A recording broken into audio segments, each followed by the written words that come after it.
ابھی ایک سوال آیا میڈیا پہ, کوئی خاتون تھی جو شیعہ مسلک کو فالو کرتی ہیں, انہوں نے روتے روتے بتایا, یوٹیوب پہ یہ یا فیس بک پہ یا انسٹاگرام پہ کہیں کلپ چل رہا ہے, ابھی مجھے یاد نہیں کہاں دیکھا تھا میں نے, وہ روتے روتے کہ یہ عمر لا جو ہے نا, عمر لا, حضرت عمر نے 3 طلاق کو 3 قرار دیا نا جو حدیث میں آتا ہے, اس نے کہا عمر لا نے میرا گھر برباد کر دیا, عمری قانون نے میرا گھر برباد کر دیا.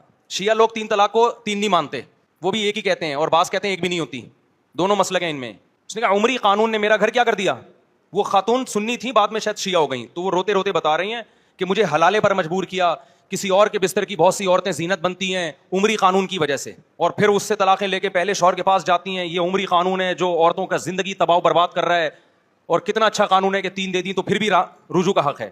میں نے اپنے بھانجے کو کلپ بھیجا, میں نے کہا مجھے دلانا, میں جمعے میں اس پہ بات کروں گا تھوڑی سی. ایک تو عمر کا قانون قرآن و سنت کے قانون سے ہٹ کے نہیں ہے, یہ سیدھا سیدھا اسلام پہ اعتراض ہو رہا ہے کہ اسلام نے گویا عورت کو مجبور کر دیا کہ گھر اس مرد نے غصے میں 3 طلاقیں نکال دیں, اب وہ عورت کسی اور کے بستر کی زینت بن رہی ہے, اور یہ بے غیرتی والا کام ہو رہا ہے, اور پھر واپس آئی تو سزا کس کو مل رہی ہے, عورت کو مل رہی ہے. میں نے کہا یار اس کو ہو سکے نا کمنٹس کر دو کہ اسلام نے تجھے مجبور کیا کہ کسی اور مرد کے بستر سے ہو کے تو واپس آ. بولو بھائی, اسلام نے صرف اتنا کہا ہے کہ جس مرد نے غصے میں 3 طلاقیں نکال دیں وہ پرلے درجے کا احمق اور پرلے درجے کا بے وقوف ہے. آج اس نے غصے میں طلاقیں نکالی ہیں, کل غصے میں بندوقی بھی چلا سکتا تھا, کل غصے میں 3 چاقو بھی مار سکتا تھا. اس گدھے کو اپنے غصے پہ کنٹرول نہیں ہے, لہذا عورت اس کے ساتھ نہیں رہ سکتی. تو دفع ہو جاؤ نا, کیوں رکھا ہوا ہے اس کو اپنے ساتھ سنبھال کے. سمجھ میں آ رہی ہے بات, کیوں جا رہی ہو حلالے کر کے اس کے پاس واپس.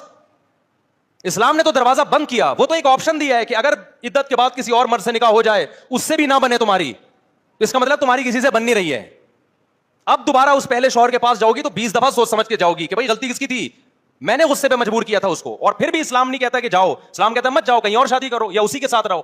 خود آپ حلالے کر کر کے واپس پلٹ رہی ہو, اور بدنام کس کو کر رہی ہو, اسلام کو. گھر تباہ ہو گیا, زندگی کیوں تباہ ہو گیا بھائی, مرد دنیا میں مر گئے کیا, ختم ہو گئے کیا. نہیں یہ بات سمجھ میں, یہ ایک ہی مرد دنیا میں آپ سے شادی کے لیے پیدا ہوا تھا, طلاق ہو گئی ہے, عدت گزارو, کہیں اور شادی کرو, کہتے بچے رول جائیں گے. دنیا میں مسلمانوں میں طلاق کا ریشو کم ہے, غیر مسلموں میں بہت زیادہ ہے, اور صحابہ میں بھی آج کی نسبت زیادہ تھا طلاق کا ریشو. بچے رولتے نہیں تھے, بچے جو رول رہے ہیں وہ طلاق کی وجہ سے نہیں, وہ اس وجہ سے رول رہے ہیں کہ آپ آدھا قانون اسلام کا لے رہے ہو اور آدھا ہندوؤں سے لے رہے ہو یا انگریزوں سے لے رہے ہو. اسلام کہتا ہے میاں بیوی میں جب علیحدگی ہو جائے, لا تضار والدۃ بولدہا ولا مولود لہ بولدی, طلاق کے بعد بچے کی وجہ سے نہ باپ کو نقصان پہنچایا جائے نہ ماں کو نقصان پہنچایا جائے. ایک لگا بندہ قانون بنا دیا, بچے دونوں مل کے پالے, اس میں کیا جا رہا ہے. پھر بھی طلاق اچھی چیز نہیں ہے, لیکن اس کو یہ کہنا کہ عورت کا بیڑا غرق کر دیا, بیڑا تو مرد کا غرق ہوا ہے اس میں. وہ جب غصے میں 3 طلاقیں نکالے گا تو سر تو وہ پیٹے گا کہ میں نے اپنے ہاتھ سے اپنی اچھی بیوی کو میں محروم ہو گیا ہوں اس سے.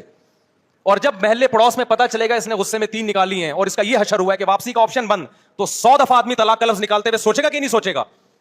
اب جب سے اہل حدیثوں نے 3 طلاق کو 1 کہنا شروع کیا ہے, طلاق کا ریشو کم ہونے کے بجائے بڑھ گیا. اب تو لوگ کہتے ہیں کوئی بات نہیں, حرام کر لو بیوی اپنے اوپر, حلال کرنے والے مارکیٹ میں ہول سیل کے حساب سے موجود ہیں. اب کھیل تماشا بنا لیا لوگوں نے, ادھر دھڑ دھڑ دھڑ طلاقیں دے رہے ہیں, ادھر کیا کر رہے ہیں, فتوی لا کے رکھا ہوا ہے, مذاق بنایا طلاق کو.